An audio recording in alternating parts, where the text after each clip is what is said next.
This title is presented to you by Soundlibra.com. For more audiobooks like this, click the link in the description or visit our website at Soundlibra.com.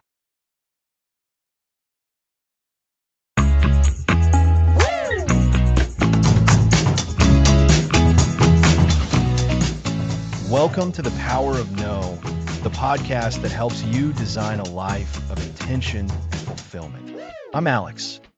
And I'm Lisa. Before we dive into our first episode, just a quick heads up. While we're discussing personal growth and mental well-being, we aren't doctors or mental health professionals, so please treat this as a conversation and consult a professional for specific advice. That's a great point. Throughout this series, we're going to explore a simple, yet incredibly powerful word, no. We often think of no as a negative, a refusal, a barrier. But what if no could be the key to unlocking a more intentional, more fulfilling life? What if mastering the art of saying no could actually create more space for the things that truly matter to you?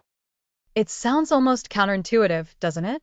We're conditioned to be agreeable, to help out, to say yes to opportunities and requests. But how often does that yes come from a place of obligation, fear, or just plain habit, rather than genuine desire? Exactly. We say yes when we're tired, when we feel guilty, when we don't want to disappoint someone, or when we're afraid of missing out.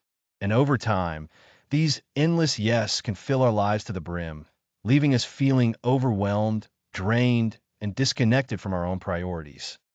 So, in essence, this series is about learning to say no strategically, not to shut people out, but to intentionally create space for the yes that truly align with our values and goals. Precisely. Think of no not as a wall, but as a carefully placed fence. A fence that protects your most valuable resources, your time, your energy, your focus, allowing you to cultivate the garden of your life in the most meaningful way possible. It's about saying yes to yourself first. That's a beautiful analogy, Alex. So, we're introducing the fundamental concept that no isn't inherently negative. It's a tool, a very powerful tool for designing the life we actually want to live. And it's a tool that so many of us underutilize. We're going to explore how this simple word, when used with intention, can lead to a profound shift in how we experience our days, our relationships, and our overall well-being. We'll be exploring why we struggle to say no, the hidden costs of overcommitment, and practical strategies for reclaiming your time and energy. Over the next episodes, we'll build on this foundation. We'll look at how to say no effectively in different areas of life, at work, in our personal relationships, and even in teaching our children. We'll tackle the inevitable guilt and fear that often accompany saying no, and by the end, we'll be equipped to design a truly selective life, a life where our yes are intentional and our nos are protective. So, let's start by acknowledging the common experience. Picture this. Your phone rings, or an email notification pops up. It's a request, a meeting invitation, a social obligation. Your immediate, almost automatic response is yes, even if your mind is already scrambling to figure out how you'll fit it all in. Does that sound familiar? Oh, absolutely. It's like a reflex. And then the internal monologue begins. I should say yes, they're counting on me. Or if I say no, they might not ask me again. Or simply, I don't want to be seen as difficult. Those are such common thought patterns. The fear of judgment, the desire to be helpful, the inherent human need to belong and be accepted. These are powerful drivers that often push us towards saying yes, even when every fiber of our being is signaling no. We're essentially prioritizing the perceived needs and expectations of others above our own capacity. And the cumulative effect of this is significant. When we constantly overextend ourselves, we're not just physically tired. We're mentally exhausted, emotionally depleted, and our creativity and passion can start to wane. The very things that make life vibrant get crowded out by the obligations we've said yes to. Think of your energy and time like a bank account. Every yes is a withdrawal. If you're not making deposits through rest, self-care, and engaging in activities that refuel you, then eventually you're going to face an overdraft. And that overdraft impacts every area of your life, including your ability to be truly present and engaged when you do say yes. So, the first step is recognizing that saying no is not selfish. It's self-preservation, and it's actually a prerequisite for being able to genuinely contribute and be there for others in a meaningful way. When we're running on empty, our ability to help, to be creative, to be loving is severely diminished. Exactly. When you consciously choose to say no to something that doesn't align with your priorities or capacity, you're simultaneously saying yes to something else. You're saying yes to your own well-being, yes to your existing commitments, yes to quality over quantity. It's a redirection of your resources. This sounds like a fundamental shift in perspective. It's not about rejection, it's about intentional selection. It's about curating our lives rather than passively letting them be filled. That's a perfect way to put it, Lisa. Curating our lives. We wouldn't fill our homes with random objects that don't serve us. Yet we often fill our schedules and our mental space with things that drain us. Our goal in this series is to empower you with the knowledge and confidence to become the curator of your own life. And this episode is the introduction to that concept. We're highlighting the unspoken power of no. It's a word often burdened with negativity, but we're reframing it as a powerful, positive tool for creating a life that feels more authentic, more energetic, and more aligned with who we are. We're not suggesting you become a chronic no-sayer. Far from it. The goal is mindful discernment. It's about developing the ability to assess requests and opportunities and to make choices that serve your long-term well-being and your ultimate vision for your life. Thanks for listening.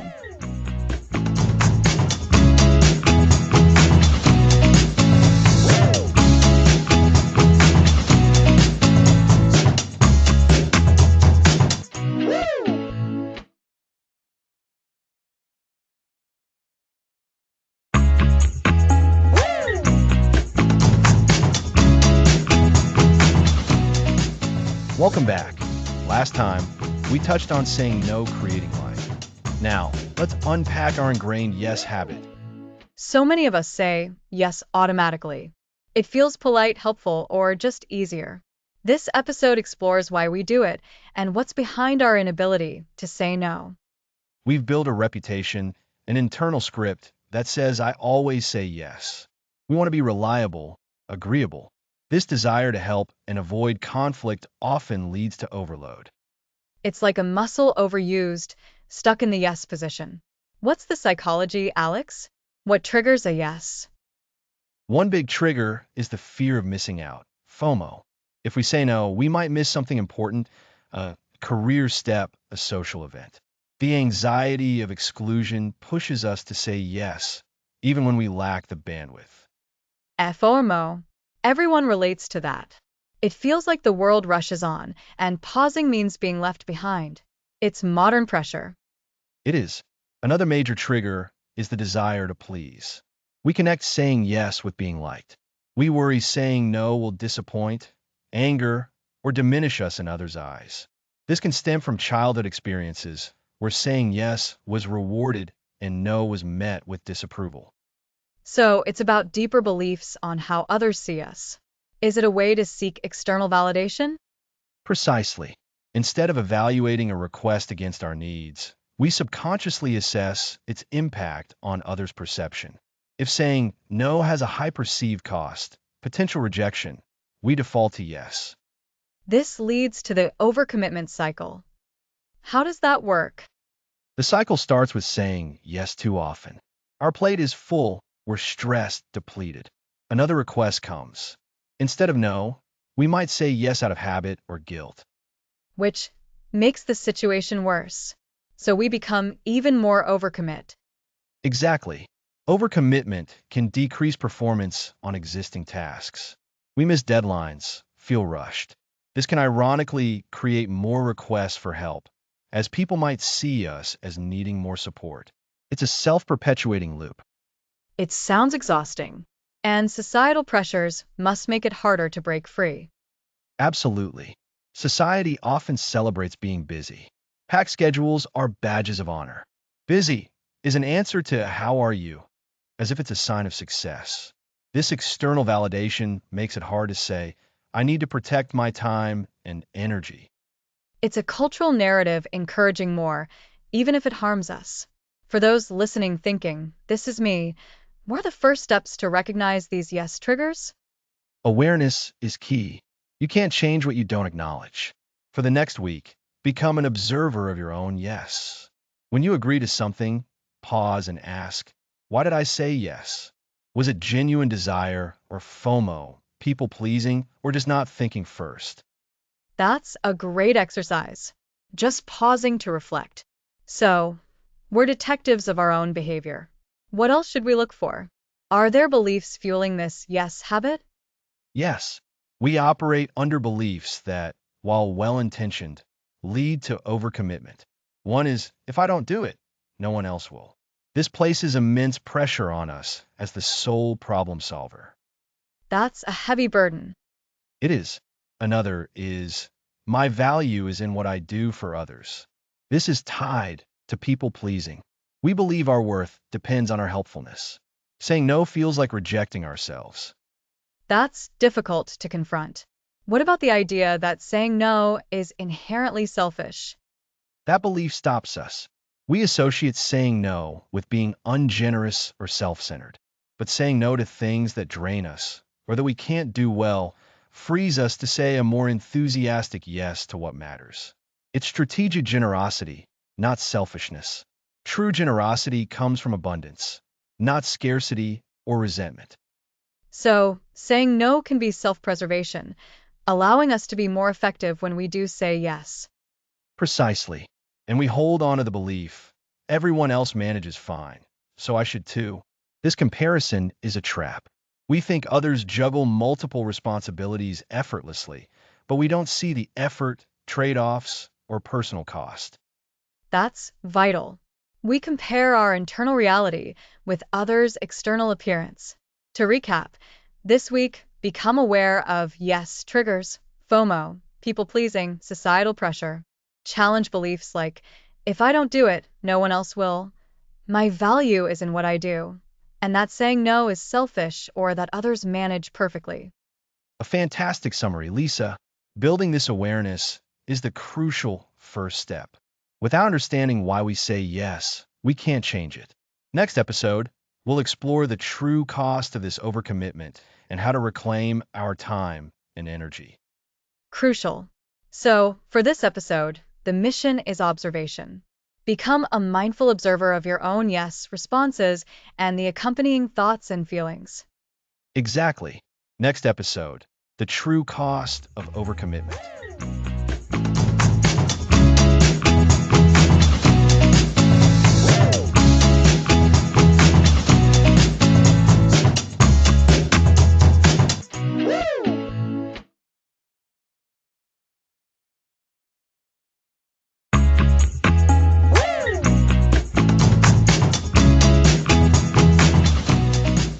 Welcome back. Last time, we explored the hidden habit of saying yes too readily. Now, let's tackle the true cost of overcommitment. That's right, Alex. And when I think about overcommitment, one concept immediately springs to mind: opportunity cost. It sounds a bit formal, but it's actually super relatable. Opportunity cost. Can you break that down for us? Absolutely. Imagine you have a free Saturday afternoon. You could go to a friend's picnic, or you could spend that time learning a new skill like playing the guitar. If you choose the picnic, the opportunity cost of that picnic is the guitar lesson you didn't take. You made a choice, and by making that choice, you gave up the potential benefit of the other option. Ah, so it's what you sacrifice when you choose one thing over another. It's not just about the time spent, but the potential gains from the alternative. Exactly. And this applies directly to our tendency to overcommit. Every time we say yes to a request, a project, or even a social engagement that doesn't truly align with our goals or energy levels, we are incurring an opportunity cost. We're saying no to something else. And often, that something else is far more important, or at least could be. I know I've been guilty of this for years. I get asked to join a new committee at work, or help out with a friend's event, or take on an extra task? My immediate reaction was yes. Because it feels helpful, right? It feels like you're contributing, or you don't want to disappoint anyone. Totally. But after saying yes, I'd look at my existing workload, my personal projects, or even just my need for downtime, and realize I'd bitten off way more than I could chew. The opportunity cost then becomes the sleep I lost, the progress I didn't make on my own passion project, or the stress I endured. That's a perfect example, Alex. Think about it. When you say yes to that extra project at work that might offer a slight resume boost but isn't central to your career goals, you're simultaneously saying no to refining a skill that is crucial, or no to spending quality time with your family, or even no to a good night's rest. It's like a ripple effect. One yes to something less critical can pull resources, time, energy, mental space away from things that truly matter. I remember a few years ago, I committed to leading two major volunteer initiatives at the same time. They were both worthy causes, and I was excited about them initially. But what happened? While I was constantly rushing, always feeling behind. One initiative suffered because I couldn't give it the attention it deserved, and I felt guilty about that. The other one I managed to pull off, but it meant my own creative writing, something I desperately needed for my own well-being, was completely sidelined for months. So, the opportunity cost there wasn't just the writing time, but the potential progress on your creative goals, and perhaps even the joy you get from writing. Precisely. And it's not just about large projects. Even small, seemingly insignificant yes can add up. Agreeing to a quick coffee that turns into a 2-hour chat when you had a critical report to finish. Jumping in to help a colleague with a minor task that distracts you from a deep work session. Each of these is a small but real opportunity cost. It's like filling your plate to the brim. You might feel a sense of accomplishment having so much on your plate, but you can't actually eat it all, and what you do eat might be less satisfying because you're so hurried. That's a great analogy, Lisa. And the danger is that we become so accustomed to this constant state of being busy, of being overcommit, that we start to see it as normal, even desirable. We wear our busyness like a badge of honor. But it's a false badge, isn't it? Because true effectiveness, true fulfillment, often comes from doing fewer things, but doing them exceptionally well. When you spread yourself too thin, your quality inevitably suffers across the board. It does. And it's not just about the external outcomes. Overcommitment takes a huge toll on our internal state. It leads to stress, burnout, anxiety, and feeling constantly overwhelmed. Then, when a truly important opportunity does come along, we might be too exhausted or too committed elsewhere to even consider it. So every yes to something that isn't a top priority is, in essence, a no to something that could be truly meaningful or impactful. It's a no to personal growth, a no to deeper connections, a no to well-being, and a no to achieving our most important goals. Think about it from a strategic perspective. If you want to become a master pianist and your schedule is filled with impromptu favors for friends and a few too many committee meetings, then every minute spent on those other things is a minute not spent practicing piano. The opportunity cost of those favors and meetings is your progress as a pianist. And the same applies to any ambition. Our time and energy are finite resources. Every commitment we make draws from that limited pool. If that commitment isn't serving our highest priorities, we're effectively donating our most valuable resources to a cause that isn't our own. It's really about recognizing that saying no isn't about being selfish or unhelpful. It's about being strategic.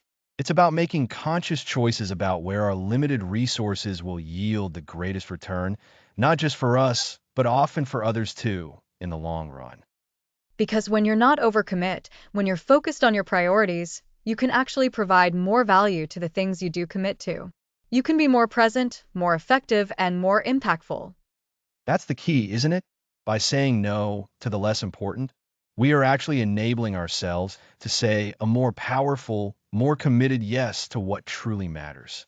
We are clearing the path for the opportunities that align with our deepest aspirations. We're essentially reclaiming our time and energy, not to waste it, but to invest it wisely. And that investment can lead to significant rewards, both personally and professionally. It opens doors that were previously blocked by our own commitments.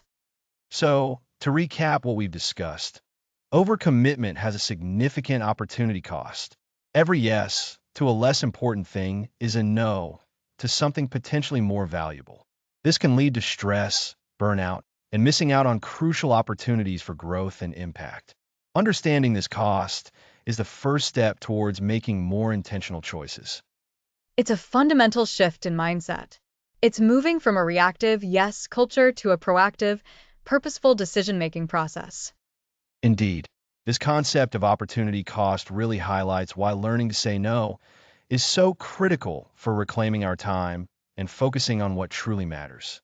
Next episode, Reclaiming Your Time, the foundational no.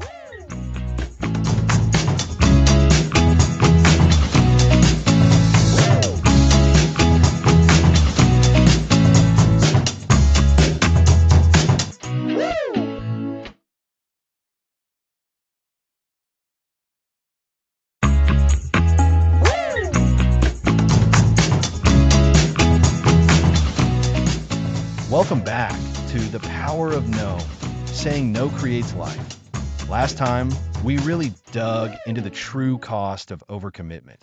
Today, we're going to explore how saying no can help you reclaim your most precious resource, your time. And Alex, I think that's something everyone struggles with. We feel like we have to say yes to everything, and then suddenly our calendars are overflowing, and we don't have a moment for ourselves. Exactly, Lisa. And that's where the idea of the foundational no comes in. Think of it as the very first step, the bedrock you build on. It's about starting small with simple, everyday situations to retrain yourself to automatically recognize when a yes just isn't serving you. So, we're not talking about the big, life altering decisions yet, but more like those little requests that, when they pile up, eat away at our day. Precisely. The foundational no is about stopping those small leaks in your time. We need to become more mindful of where our time is actually going. So, a good first step is to actually track your time for a day or two. Just jot down what you're doing in roughly 30-minute or hour-long blocks. Oh, that sounds a little daunting, but I can see the value. Like, I think I spend my evenings reading, but maybe I'm actually spending a lot of time scrolling through social media without even realizing it. That's a perfect example. This exercise isn't about judgment, it's about awareness. Once you see the reality on paper, you can start to identify those activities that are draining your energy without adding real value to your life. These are often the commitments we make out of habit or a desire to please, not out of genuine desire or necessity. So, once we've identified those time wasters, what's the next step in building this foundational no? The next step is practice. We need to start declining simple, low-stakes requests. Think about it. People ask for small favors all the time. Can you grab me a coffee? Can you forward me that email? Can you help me with this quick task? And traditionally, we'd probably just say yes to avoid any awkwardness. Right? But these are the perfect opportunities to practice. Instead of an immediate yes, try a pause. Just a brief pause to consider if you really have the capacity or the desire to do that right now. A pause. That seems so simple, but I can imagine it feels huge when you're in the moment. It can. But remember, this is foundational. You're not rejecting the person. You're simply assessing the request against your own needs and priorities for that moment. And then you deliver your no kindly and directly. So, what would that sound like? If someone asks me to do something I don't really have time for, It can be as simple as, I can't right now, sorry. Or, I'm a bit tied up at the moment. You don't need to over-explain or make elaborate excuses. The more you practice saying these simple, polite rejections, the easier it becomes. It's like building a muscle. The more you use it, the stronger it gets. I like that analogy, Alex. So we're not only identifying where our time goes, but we're actively practicing declining small requests to create space. Exactly. And this practice extends to both our personal and professional lives. At work, it might be declining an optional meeting that doesn't directly involve you, or politely refusing to take on an extra small task when your plate is already full. You can say, I understand this needs to be done, but my current workload means I can't give it the attention it deserves right now. That sounds professional and clear. It's not about shirking responsibility, but about managing your actual capacity. Precisely. And in personal life, it could be declining an invitation to an event you don't have the energy for, or saying no to a favor when you're already feeling stretched thin. It's about saying to yourself, my time and energy are valuable, and I need to protect them. So, the idea is to get comfortable with saying no to things that are optional or that don't align with what you truly want or need to do at that moment. It's about creating a little bit of breathing room. Absolutely. And with that created breathing room, you can then decide what to do with it. Maybe it's an extra 15 minutes to connect with a loved one, 30 minutes to read a book, or even just 5 minutes to close your eyes and reset. These small pockets of reclaimed time add up significantly over weeks and months. It really helps to frame it as reclaiming your time rather than just saying no.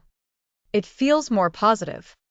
Is positive because you're not losing something, you're gaining something.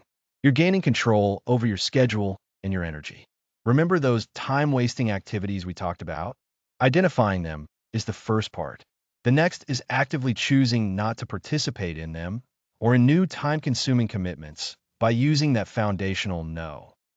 So, to recap for our listeners, first, become aware of where your time is actually going by tracking it. Second, identify those activities or commitments that feel draining rather than fulfilling. And third, start practicing the foundational no by politely and directly declining simple, low stakes requests in both your personal and professional life.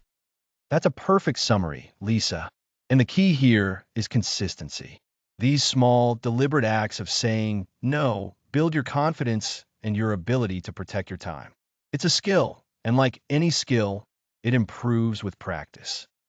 It makes sense that if we can master saying no to smaller things, we'll be much better equipped to handle bigger, more challenging situations down the line. That's exactly the progression. This foundational no is a stepping stone. It allows you to build a personal boundary, and that boundary is essential for creating a more intentional and fulfilling life. You're not just saying no to something. You're saying yes to your own well-being and your priorities. And I think for so many of us, our priorities just get lost in the shuffle of daily demands.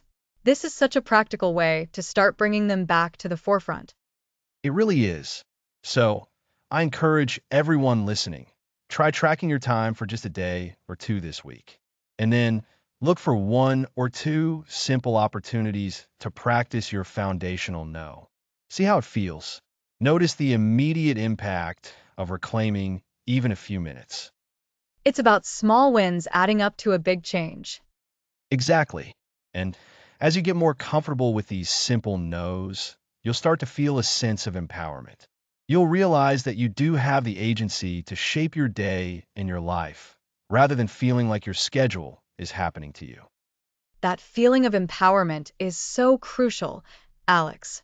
When we feel like we're in the driver's seat of our own lives, everything else feels more manageable. It truly does. So, continue practicing your foundational no. Identify those time drains and start saying polite, direct refusals to those small, unnecessary requests. You'll be amazed at how much time you can start to reclaim.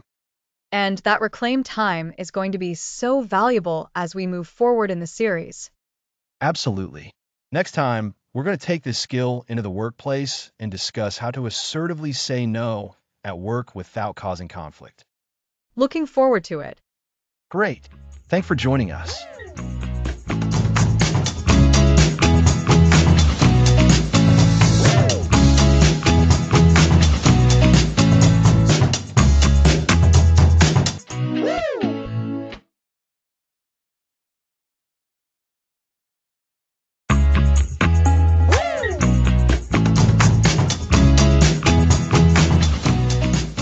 Welcome back.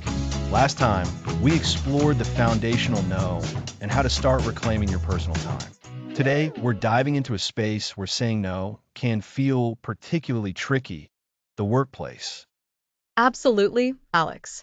In our careers, there's often this pressure to be the team player, to always be helpful, and to go the extra mile. So, how do we learn to say no at work without sounding unhelpful, aggressive, or, dare I say, like we're not a team player? That's the million-dollar question, Lisa, and it's something many people struggle with. The key, as we'll discuss today, is mastering assertiveness without aggression. It's about finding that sweet spot. We want to be clear and firm about our boundaries and our capacity, without being rude or dismissive. So, it's not about just shutting down requests, but about responding in a way that's professional and respectful. Can you give us an example? Certainly. Imagine a colleague asks you to take on a significant portion of their project because they're overloaded. A direct no might sound like, no, I can't do that. That's not very collaborative, is it? Definitely not. It shuts down the conversation immediately. Exactly. Instead, an assertive response might be, I understand you're in a tough spot, and I'd really like to help. However, my current workload is at capacity, and I wouldn't be able to give your project the attention it deserves without compromising my existing deadlines. Perhaps we could brainstorm other solutions, or I could help you prioritize yours by looking at it together for 10 minutes. That's so much better. It shows empathy, explains the reason without oversharing or making excuses, and then offers a limited form of support or collaboration. It's a no to taking on the whole task, but a yes to finding a solution. Precisely. You're clearly stating your inability to take on the full task, while also opening the door for collaboration or alternative support. This approach protects your time and energy, but still demonstrates a willingness to be part of a team effort. This principle extends to requests from superiors as well. That's often even more intimidating, isn't it? Your boss asks you to do something, and saying no feels like career suicide. It can feel that way, but again, it's about how you frame it. If a manager assigns you a new task that will clearly push you past your working hours or conflict with a more critical, pre-assigned project, a simple yes might lead to burnout and missed deadlines, ultimately harming your performance. So, what's the assertive approach here? When presented with a new task and you recognize it will overload you, it's wise to pause and assess. Then, you can approach your manager not with a refusal, but with a question that highlights the conflict and invites them to help prioritize. For instance, you could say, thank you for this new assignment. I'm happy to take it on. Could you help me understand how this fits with Project X, which is due on Friday? I want to make sure I'm focusing on the highest priorities you've set for me. So you're essentially saying, I'm committed to doing everything you ask, but please help me understand which of these very important things should be done first, because I can't do them all simultaneously. Exactly. You're putting the ball back in their court to help you manage your workload effectively. This approach shows responsibility and a proactive attitude. You're not saying no to work. You're saying, help me do the right work effectively. Your manager actually wants you to be productive and not to be spread too thin, as that leads to poorer outcomes for everyone. This makes so much sense. It shifts the focus from your inability to do something to a shared problem of prioritization. What about clients? They often have immediate demands. Client interactions are critical, and maintaining good relationships is paramount. However, even with clients, you need to set boundaries. If a client requests work that's outside the agreed scope of a project or expects an immediate turnaround that's unrealistic, you can't just say yes and then struggle to deliver. What would a good assertive response look like there? For a client, you'd want to acknowledge their request and then clearly state the impact. You might say, I understand you'd like to add feature Y to the current project. That's an excellent idea. Based on our current project plan, incorporating feature Y would require an adjustment to the timeline and budget. Would you like me to prepare a revised proposal for you? Or would you prefer to schedule this as a separate phase of work? This is brilliant. It's polite, it respects their request, but it immediately frames it within the context of feasibility and resources. It educates them on the process without making them feel like their request is problematic. Right? You're not dismissing their idea. You're discussing its practicalities. You're also offering solutions, a revised proposal, or a separate project. This keeps the client engaged and collaborative while protecting your project's integrity and your own capacity. So, to recap these workplace strategies so far, when a colleague asks for help, acknowledge their need, explain your situation briefly, and offer alternative support or solutions. When a superior assigns a task, express your willingness to do it, but seek clarification on priorities. And with clients, acknowledge their request, explain the impact on timescale or budget, and propose a clear path forward. You've nailed it. The core principle in all these situations is to communicate directly and honestly, focusing on the task or situation rather than on personal feelings. It's about being clear, confident, and respectful. This approach builds trust and enhances your professional reputation. People learn to rely on you for what you can do, and they respect that you are realistic about your commitments. It sounds like practicing these assertive ways of saying no at work is going to take conscious effort, especially if we're used to saying yes to everything. It absolutely does, Lisa. It requires practice and self-awareness. It involves understanding your own capacity and recognizing that your time and energy are valuable resources. Overcommitment at work not only leads to personal stress and burnout, but can also negatively impact the quality of your work and your overall contributions. By learning to say no effectively and assertively, you're actually setting yourself up for greater success and sustainability in your career. And it's not about being negative or uncooperative. It's about being strategic and intentional with our professional efforts. Exactly. It's about ensuring you're working on the most impactful tasks and that your contributions are of the highest quality. Next episode, protecting your priorities, guarding your energy. Looking forward to it. So, today we've learned that saying no at work is less about refusal and more about skillful communication. We can be assertive without aggression by acknowledging requests, clearly and reasonably explaining our limitations, and offering collaborative solutions or seeking guidance on prioritization. This protects our valuable time and energy, ultimately leading to better professional outcomes and stronger relationships built on realism and respect. Nicely summarized. Thanks for listening.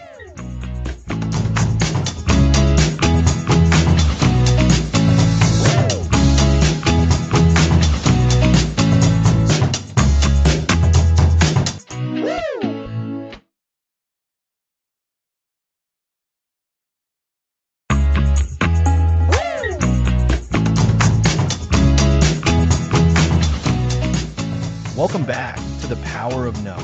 Last time, we explored how to say no at work assertively but without aggression.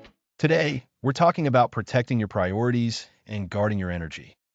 Exactly, Alex. We've built the foundation for saying no. Now, we need to talk about why we're doing all this. It's about safeguarding what truly matters. Think about it. We all have limited energy and time. When we say yes to things that don't align with our core priorities, we're draining our precious energy on tasks that don't move us closer to our goals. It's like trying to reach the top of a mountain, but you keep stopping to pick up pebbles that are diverting your path and weighing you down. Pebbles.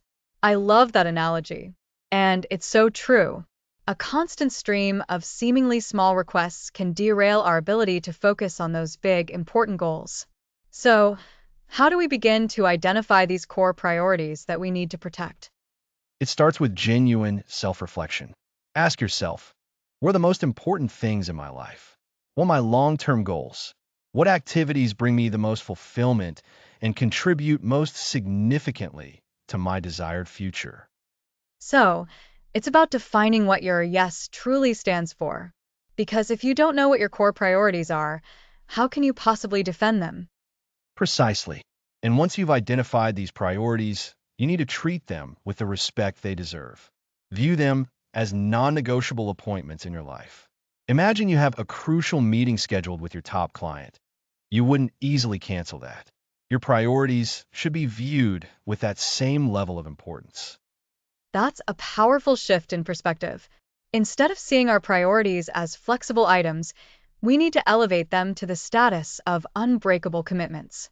So, how do we then use no as a defense mechanism?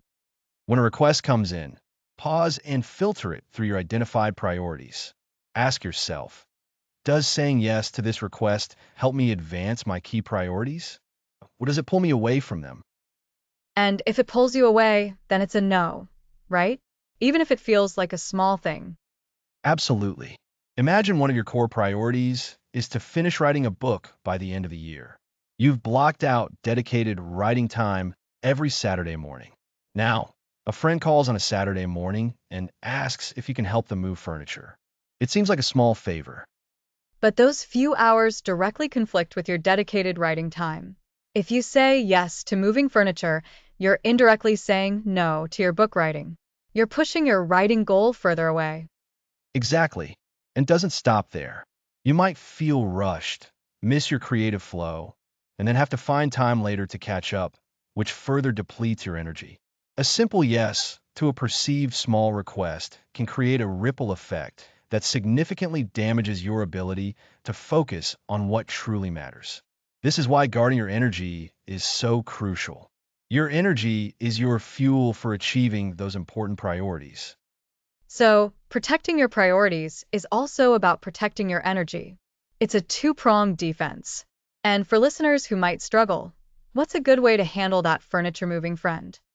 You can say something like, "Oh, I'd love to help, but I've already committed this Saturday morning to my writing project. It's a really important deadline for me. Can I help you with it another time, perhaps Sunday afternoon?" This is a polite, firm no to the timing of the request, and it clearly communicates your commitment to your priority without making the other person feel rejected. That's a perfect example. You're not saying no to the person, but no to the specific request at that specific time because it conflicts with something that's a higher priority for you. You're also offering an alternative. Right? And this principle applies everywhere. At work, if a new, non-essential project lands on your desk that will eat into the time you've allocated for a critical strategic initiative, you need to say no to that new project. You're guarding your energy and focus for the initiative that has a bigger impact. You might say, "I understand this new project is important, but my current focus is on mission critical initiative. That initiative requires my full attention to meet our strategic goals. Perhaps we can revisit this new project once critical initiative is completed, or could someone else take the lead on it?" It takes practice, I imagine, and it takes conviction in the value of your own priorities. Because the fear of disappointing others or appearing unhelpful can be a powerful motivator to say yes, even when it's not in our best interest. It absolutely does. But the alternative is a life where you're constantly reacting, perpetually busy, yet never making significant progress on the things that truly matter to you. Your energy gets scattered, your goals remain distant, and you end up feeling drained and unfulfilled. Protecting your priorities means consciously choosing where your time and energy go. It's an active decision to invest in what matters most. So, to recap for our listeners, guarding your energy and protecting your priorities means first clearly identifying what those top priorities are. Think of them as your most important appointments. Then, when requests come in, filter them through those priorities, asking if saying yes will help or hinder them. If it hinders, it's time for a polite and firm no, often with an alternative suggestion if appropriate. This isn't selfish, it's essential self-management for a fulfilling life. You've nailed it, Lisa. By using no as a shield for your priorities and your energy, you ensure you're not just busy, but purposefully engage in activities that lead you where you truly want to go. This really highlights how intertwined our ability to say no is with our overall success and well-being. It's not just a communication skill, it's a fundamental life management strategy. Indeed. And on that powerful note, we're going to wrap up episode 6. Next time, we're going to explore how to foster healthier relationships by learning to say no effectively within them.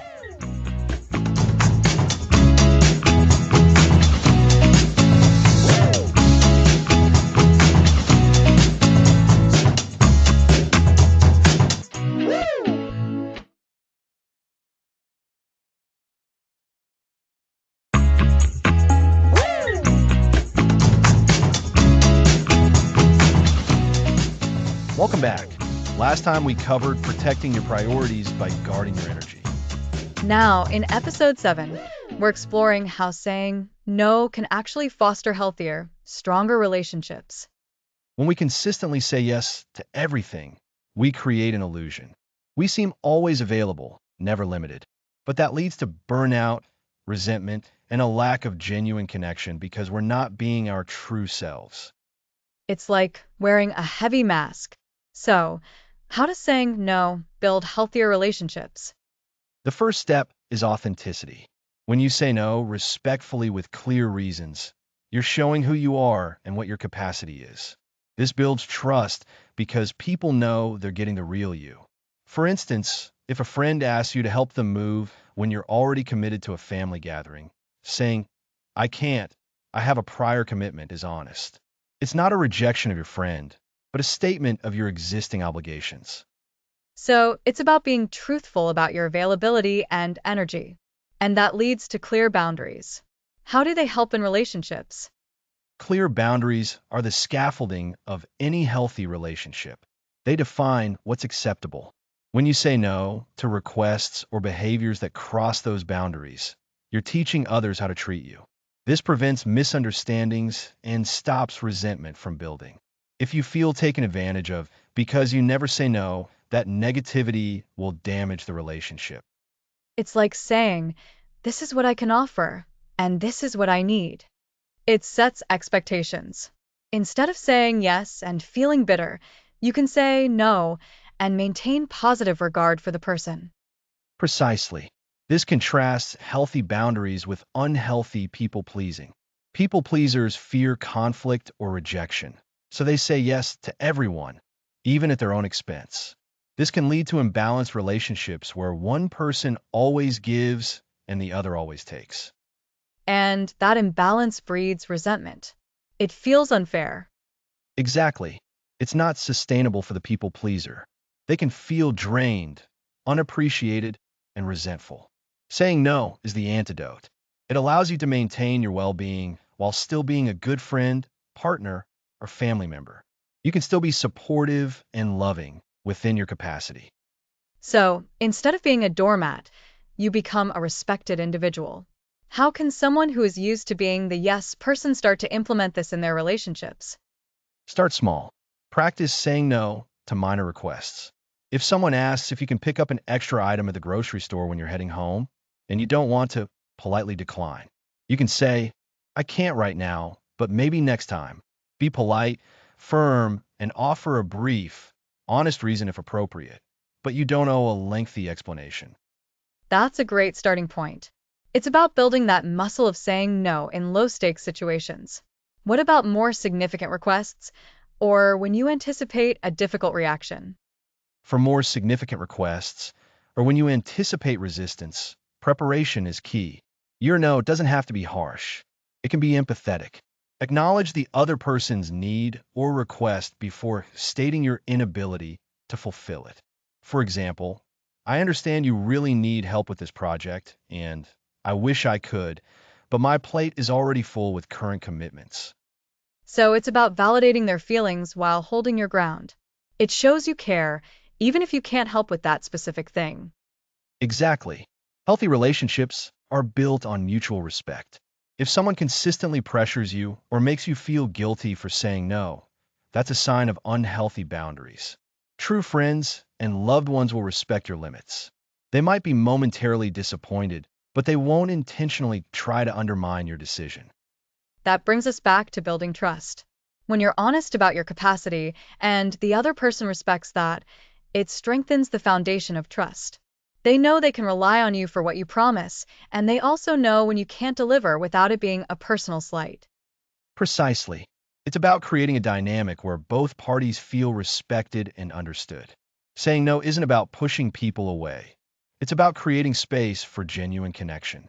It allows you to be present and engaged in the commitments and relationships that truly matter, without the emotional baggage of resentment or overcommitment.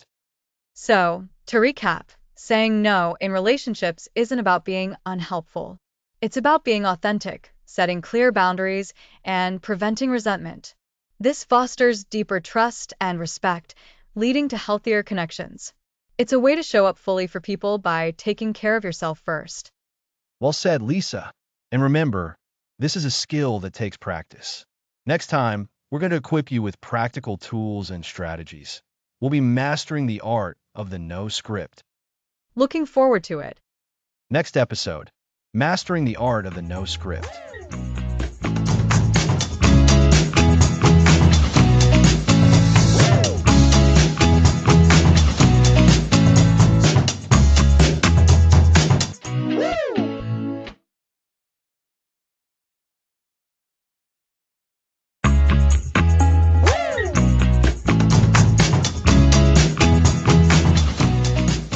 Welcome back to the Power of No. Today, we're diving into something incredibly practical, the art of the no script. That's right, Alex. Last time, we talked about how to say no in our relationships without damaging them. We discussed empathy and framing, but today, we're getting down to the specific words we can use. It's all about having a ready-made response that feels authentic. Exactly, Lisa. Think of a no script not as a rigid set of rules, but as a flexible template. It's a way to organize your thoughts and ensure you communicate your boundaries clearly, kindly, and effectively. We'll be covering how to decline invitations, manage requests at work, and set limits on our personal time, all with actionable phrases. So, Alex, let's start with a common situation, declining social invitations. Sometimes you just don't have the energy, or the event isn't a good fit. What's a good way to say no without making it a huge deal? A foundational approach here is the appreciation, decline, offer method. First, you genuinely appreciate the invitation. Then, you clearly decline, and optionally, you can offer a positive alternative or a future possibility. For example, if someone invites you to a party, you could say, "Thank you so much for thinking of me and for the invitation to your party. I really appreciate you including me. Unfortunately, I won't be able to make it this time." That sounds good and direct. What if you wanted to add a touch more warmth or suggest something else? You could add something like, "I have a prior commitment that evening, but I'd love to catch up soon. Perhaps we could grab coffee next week." Or if it's an event you're genuinely interested in, but just can't attend, you could say, "That sounds wonderful, and I'm so sorry to miss it. I hope you have a fantastic time. Let me know about the next one." The key is to be sincere. I like that.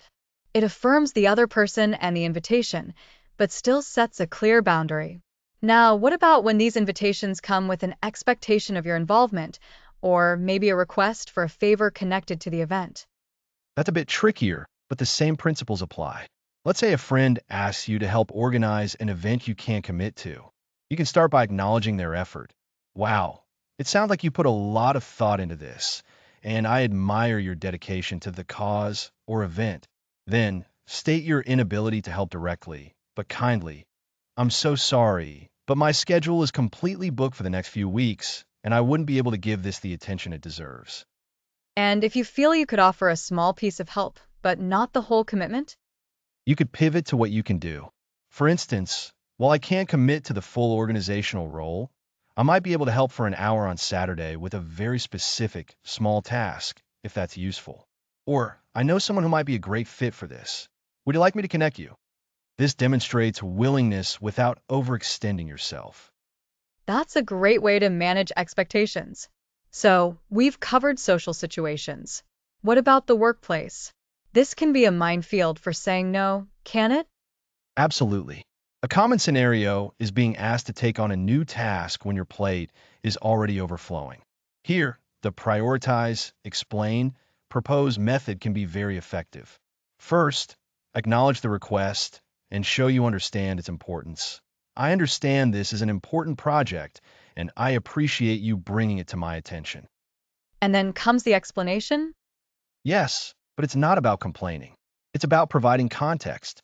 You can say, "Right now, I'm fully focused on completing task A and task B, which are critical and have deadlines on date 1 and date 2. My current capacity is dedicated to those." This isn't about saying, "I'm too busy." It's about saying, "My current commitments mean I can't take this on effectively right now." So, you're highlighting your existing responsibilities. What's the proposal part? This is where you offer solutions. You might suggest alternatives. Perhaps I could take this on after date 2? Or would it be possible to delegate this to colleague name who has more availability?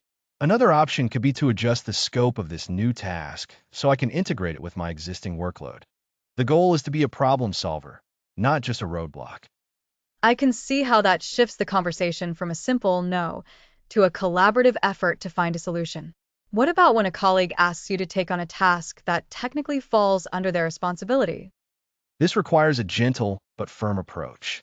You can start by clarifying the situation without sounding accusatory. Something like, I'm happy to help where I can, but my understanding was that task falls under colleague's department/role. Could you clarify how this aligns with current responsibilities? If it's clear it's not your role, you might add, my current priorities are focused on your projects, and I need to ensure I'm allocating my time effectively to those. That's a polite way of saying that's not my job. And what about meetings that you're invited to, but aren't essential for you to attend? This is one where a simple, clear decline is often best. You can say, thank you for the invitation to the meeting. After reviewing the agenda, it seems my specific input may not be critical for this particular discussion. I'll decline this time to focus on my current projects, but please feel free to share the minutes afterwards if there's any relevant information. That's efficient. It respects everyone's time, including your own. Now, let's move to setting boundaries on personal time. This can be incredibly hard, especially with family and close friends who might feel entitled to your time. Indeed, one effective script for this is the direct, kind, and consistent approach. When a family member, for instance, calls and expects you to drop everything, you can say, hi, name. It's good to hear from you. I can talk for about 10 minutes right now, as I'm in the middle of activity. So you're setting an immediate time limit. What if they want more time than you can give? If they push, you can gently reiterate, I understand you want to chat longer, but I really need to get back to activity now. Can we schedule a longer call for suggest a specific time, e.g., tomorrow evening, when I'll have more dedicated time? Consistency is key here. If you always stick to your stated limits, people will eventually learn to respect them. This is about retraining expectations, isn't it? Precisely.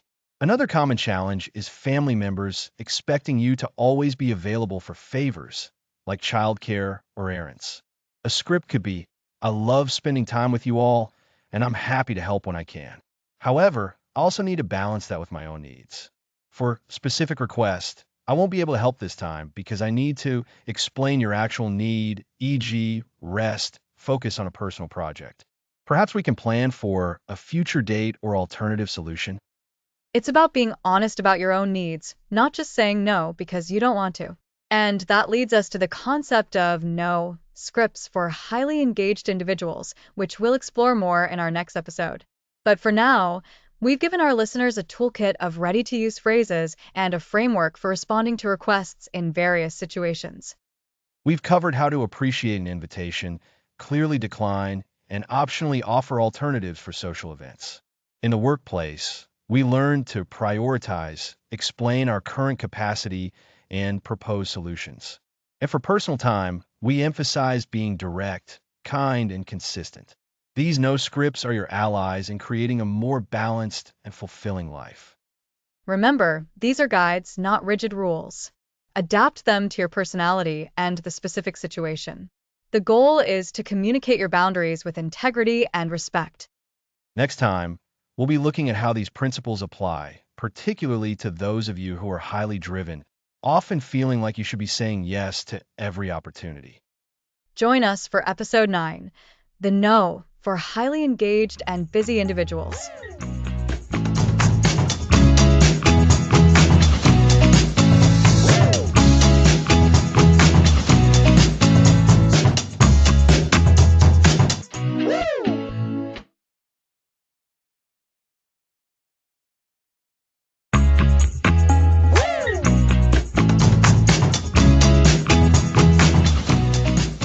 Welcome back to The Power of No, episode 9, and today we tackle those highly engaged, busy individuals.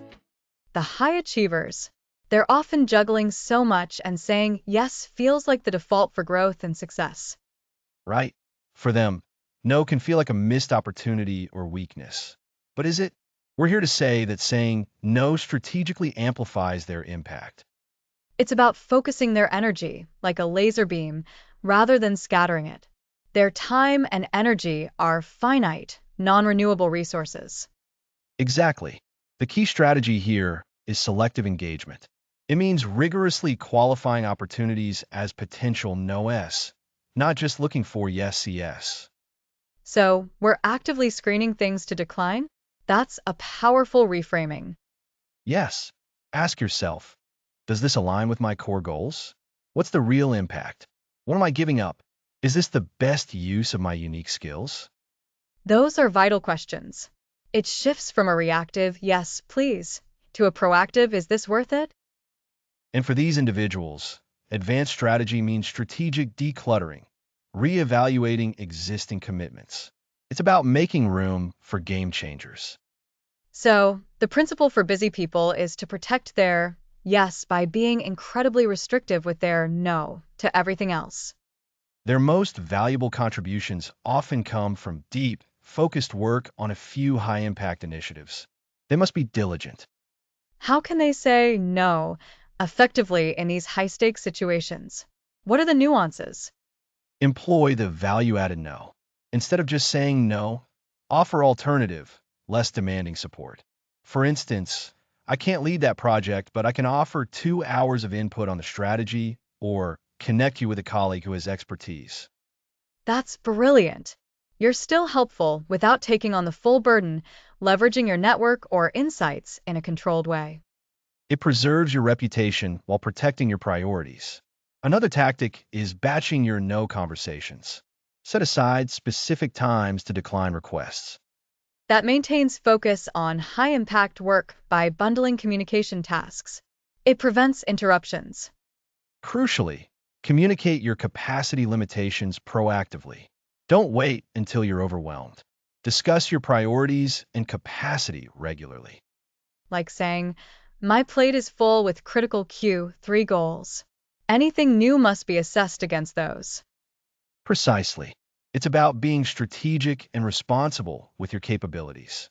Saying yes to the wrong things drains your capacity for truly transformative opportunities. So, for highly engaged listeners, achieving more comes from saying no more strategically, protecting your most important yes. Exactly. We've covered selective engagement, strategic decluttering, the value-added no, batching, and proactive expectations. These tools amplify impact without burnout. It's about maximizing leverage. Your yes create ripple effects, but only if you have the capacity, which is built by saying no. We've covered a range of scenarios for saying no effectively. It's been a journey highlighting that no is about intentionality and focus, not negativity. Next episode, Designing Your Selective Life, the Extraordinary Outcome.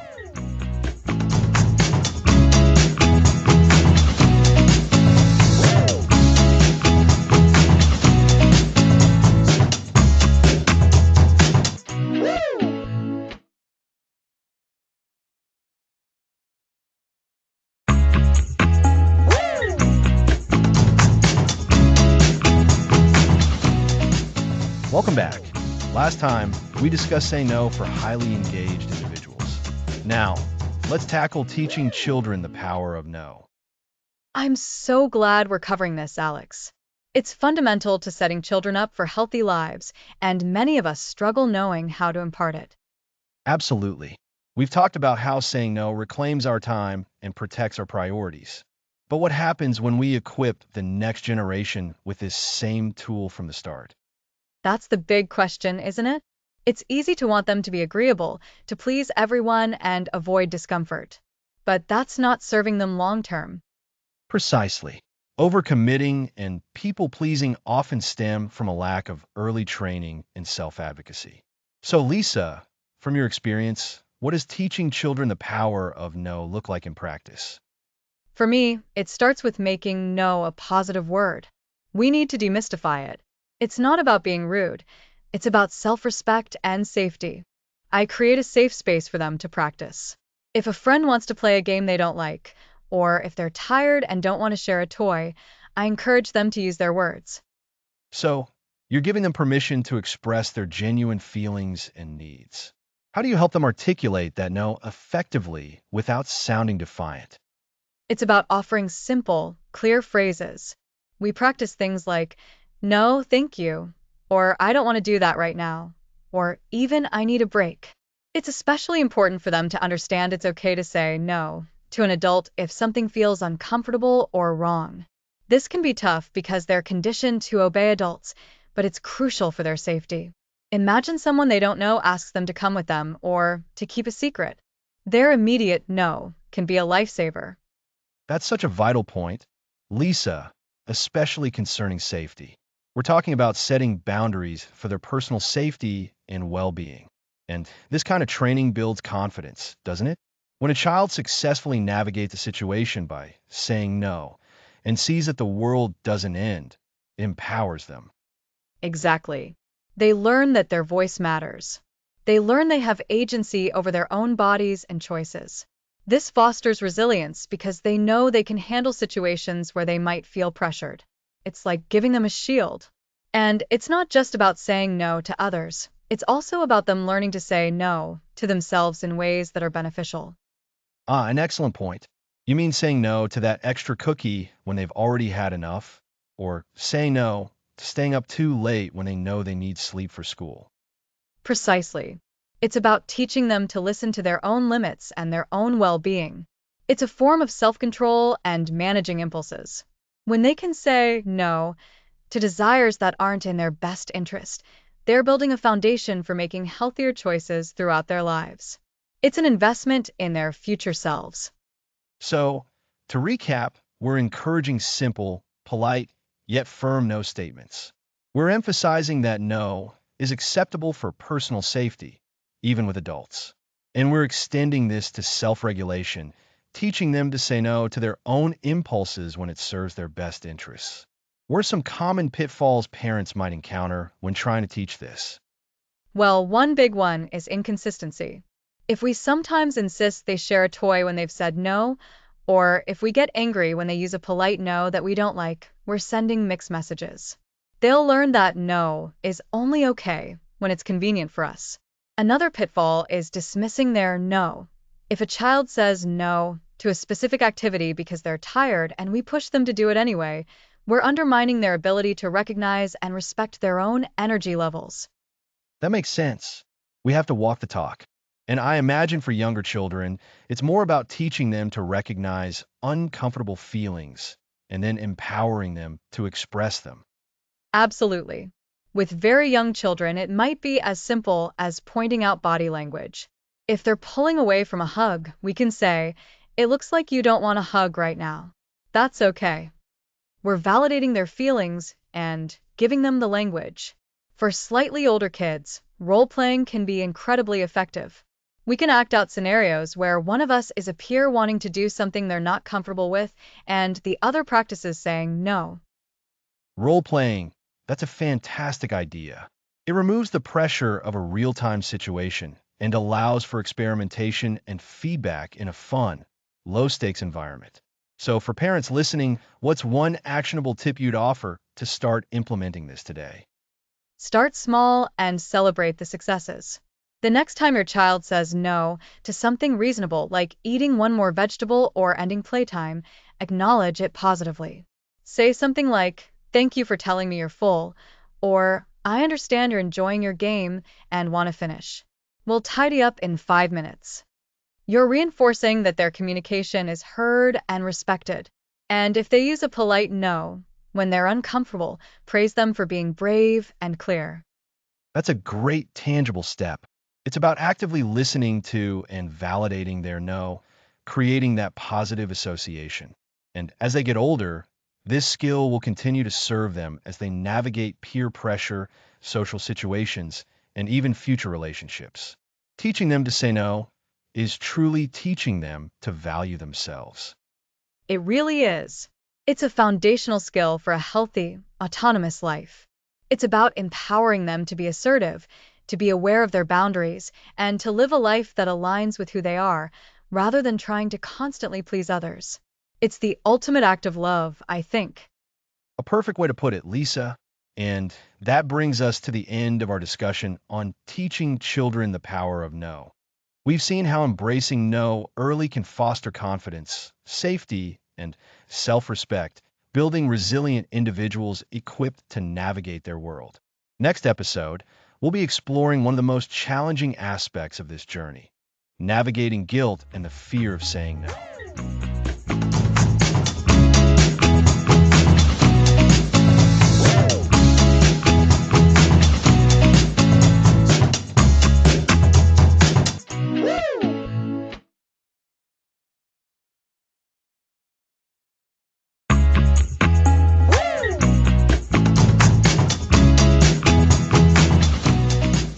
Welcome back to The Power of No.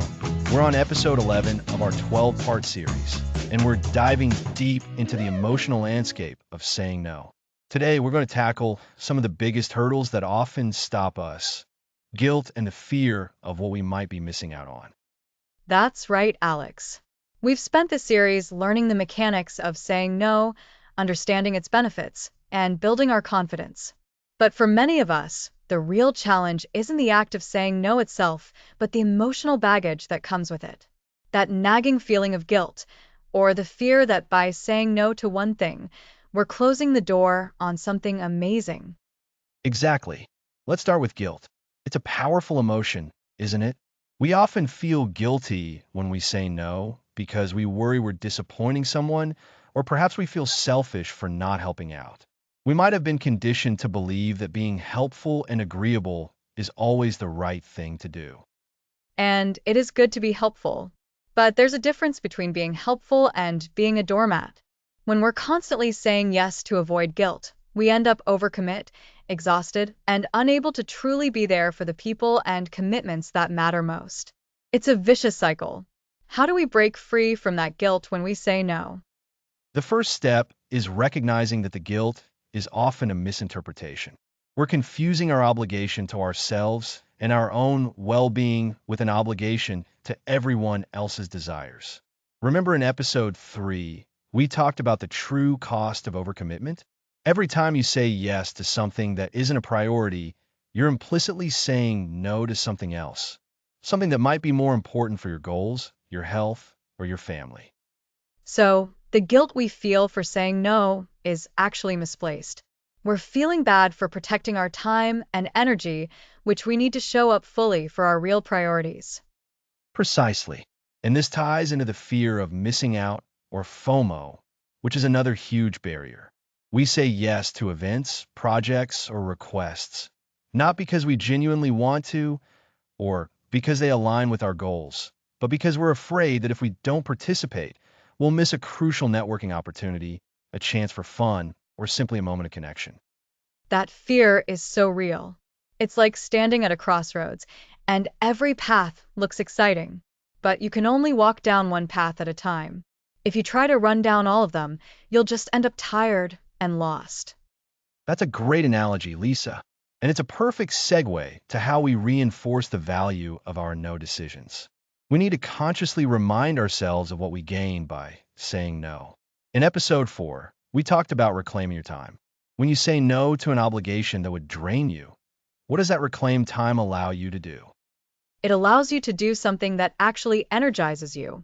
Maybe it's spending quality time with your kids, working on a passion project, getting in a workout, or simply having some quiet time to recharge. These are the things that fuel us, not the endless list of obligations we pile on ourselves. And it reinforces the positive outcomes. If you said no to an extra work project that you knew would lead to late nights and stress, but instead you used that evening to catch up on sleep and had a productive morning the next day, that's a tangible benefit. That's a win. It's about shifting our focus from what we lost by saying no to what we gained. So, when we feel that pang of guilt or that whisper of FOMO, we can counter it by remembering the specific positive outcome of our no. It's like creating a mental checklist of your no wins. Exactly. And we can use some of the strategies from earlier episodes, to help manage these feelings. Remember in episode 8, we discussed mastering the art of the no script? Sometimes, having a pre-prepared, polite, and firm way to decline can preemptively reduce the guilt and fear. Like saying, "Thank you for thinking of me, but I won't be able to make it this time." It's direct, it's polite, and it doesn't invite further negotiation. It sets a boundary without creating unnecessary drama. Right? And if you do feel guilt, you can acknowledge it without letting it control your actions. You could say to yourself, I'm feeling some guilt right now, and that's okay. But I know this no is serving my larger priorities. It's about observing the emotion rather than being consumed by it. I think we also need to be mindful of who we're saying no to. Earlier in the series, we talked about the impact of saying no in personal relationships. When we say no to friends, family, or partners, the guilt can feel even heavier because we worry about damaging those bonds. Absolutely. And this is where episode 7, fostering healthy relationships with no, becomes crucial.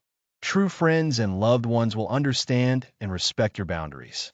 If saying no causes significant conflict, it might be an indication that the relationship itself needs some recalibration. Healthy relationships are built on mutual respect, not on one person's constant sacrifice. So, instead of internalizing the guilt or fear, we can reframe it. The guilt is a signal that we're stepping towards self-respect. The fear is a signal that we're challenging old, unhelpful habits. And we can also practice what we've been calling selective engagement. This is about being intentional with our yes by being very clear about our priorities. When your yes are aligned with your core values and goals, saying no to things that don't fit becomes much easier, and the accompanying guilt or fear diminishes significantly. Because you're not just saying no to something, you're saying yes to something better, something that truly matters to you. Exactly. And this reinforces the long-term benefits. Over time, as you consistently practice saying no to the things that drain you and yes to the things that fulfill you, you build a life that is more aligned, more purposeful, and far less guilt-ridden. You become more resilient to that fleeting guilt and that nagging fear. This is so important. It's about trusting that our chosen no is the right decision for our well-being and our long-term happiness, even if it feels uncomfortable in the moment. We're not abandoning people. We're mindfully managing our energy and commitments so we can be present and effective when it truly counts. And by navigating these feelings of guilt and fear, we're not just becoming better at saying no, we're becoming more authentic versions of ourselves. We're learning to prioritize our own needs and desires, which ultimately allows us to contribute more positively to the world around us. It's a profound shift. It really is. So, to recap for our listeners, the guilt and fear associated with saying no are common but manageable. Recognize that guilt often stems from a misinterpretation of our obligations. Reframe FOMO by focusing on what you gain by saying no. Use pre-prepared no scripts and acknowledge your emotions without letting them dictate your actions. Prioritize healthy relationships with clear boundaries and practice selective engagement to ensure your yes are intentional and aligned with your goals. Over time, these practices build resilience and lead to a more fulfilling life. Excellent summary, Lisa. We've now covered the core emotional challenges of saying no.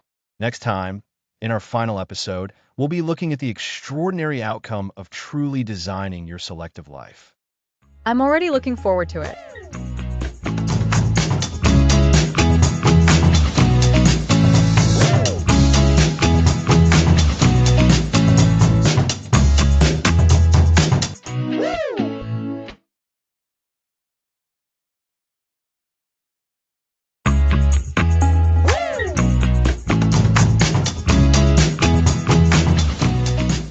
Welcome back to The Power of No. This is our final episode. It's hard to believe we've reached the end. I'm excited to get to the extraordinary outcome part. Absolutely. So, let's recap our journey. We began by understanding the unspoken power of no, recognizing that our yes are only as valuable as our ability to say no to what doesn't serve us. We then unpack the pervasive yes habit and the true cost of overcommitment, realizing how it drains our energy, time, and focus. And that set the stage for reclaiming our time by establishing that foundational no. We talked about setting boundaries and how that initial step is critical for everything that follows. Exactly. From there, we moved into practical application. We discussed saying no at work, how to do it assertively without being aggressive, and then, crucially, how to protect our priorities and guard our energy. This wasn't just about saying no to tasks, but saying no to things that deplete us. I remember the strategies for fostering healthier relationships with no. It's not just about protecting yourself, but about setting clear expectations for others and ensuring your commitments are to what truly matters, which ultimately benefits those relationships too. Precisely. And we provided some concrete tools with mastering the art of the no script. Having pre-prepared phrases can be incredibly helpful, especially when you're just starting out. You don't have to improvise every single time. Then we addressed specific groups.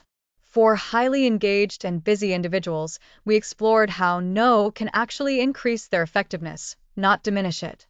And importantly, for parents, we looked at teaching children the power of no as a vital life skill for their safety and well-being. That was a really important episode. And most recently, we tackled the emotional hurdles, navigating guilt and the fear of saying no. Understanding that these feelings are normal, but surmountable, is key to long-term practice. So, after all that, what does this all culminate in? How do we get to this designing your selective life? It's about intentionality, Lisa. It's about moving from a reactive mode. We are constantly pulled in different directions to a proactive one, where you are the architect of your own life. When you've truly internalized the power of no, you start to consciously choose where your energy, your time, and your focus go. So, it's not just about eliminating things, but about making space for the right things. Exactly. Think of it like this. If your life is a garden, saying yes to everything is like throwing seeds wildly everywhere, hoping something grows. You end up with a chaotic mess. Saying no strategically is like carefully selecting the seeds you want to plant, preparing the soil, and tending to only what will flourish. You're cultivating a life that is not just busy, but beautiful and productive according to your own vision. That's a wonderful analogy. So, the extraordinary outcome is a life of purpose and fulfillment? Precisely. It's a life where your commitments align with your core values. It's a life where you have the energy to pursue your passions, to be present with your loved ones, and to contribute meaningfully to the world in ways you deem important. It's about saying yes with conviction to the things that truly matter because you've learned to confidently say no to everything else. It sounds so liberating. When you're not constantly battling overwhelm, you have the mental and emotional space to be creative, to innovate, and to simply enjoy life. That's the extraordinary part. It's not about deprivation. It's about deliberate inclusion. You become selective. You curate your experiences, your commitments, and even your social interactions. This selectivity leads to a higher quality of life, both internally and externally. Your productivity increases because you're focused. Your relationships deepen because you're present. Your well-being improves because you're not drained. It's like the opposite of the fear of missing out. It's the joy of choosing. That's a fantastic way to put it. The fear of missing out often drives us to say yes to too much. But when you're designing your selective life, you realize that the greatest opportunities are often found not in chasing everything, but in committing deeply to a few things. Your no becomes a powerful tool for affirmation, for saying yes to your own life. So, for someone who has been listening to this series, what's the next step after this episode? How do they keep this momentum going? The key is consistent practice. It's like any skill. The more you use it, the stronger it becomes. Start small. Identify one area where you tend to overcommit and practice. Refine your no scripts. Pay attention to how you feel after saying yes and after saying no. Notice the internal shift and remember why you started. Reconnect with your values and your vision for your life. So, it's about making no a habit, not an exception. Exactly. And with each practice, you'll build confidence. You'll see the positive ripple effects across all areas of your life. You'll begin to design a life that is not just manageable, but truly extraordinary, a life that is deeply aligned with who you are and what you want to achieve. This isn't just about saying no. It's about creating the space for your most authentic and fulfilling yes. It's empowering to think of no as a creative tool rather than a negative limitation. We've covered so much ground, from understanding the basics to implementing sophisticated strategies. It's been an incredible journey. It truly has. And this marks the end of our series, The Power of No. Saying no creates life. We've explored the profound impact of this simple word, how it can liberate us from overwhelm, protect our most precious resources, and ultimately allow us to design lives of purpose, intention, and deep satisfaction. Remember, every no you strategically choose is a step towards a more vibrant and fulfilling yes. Thank you all for joining us on this series. We hope you've gained valuable insights and feel empowered to start designing your own selective, extraordinary life. Thanks for listening to the series.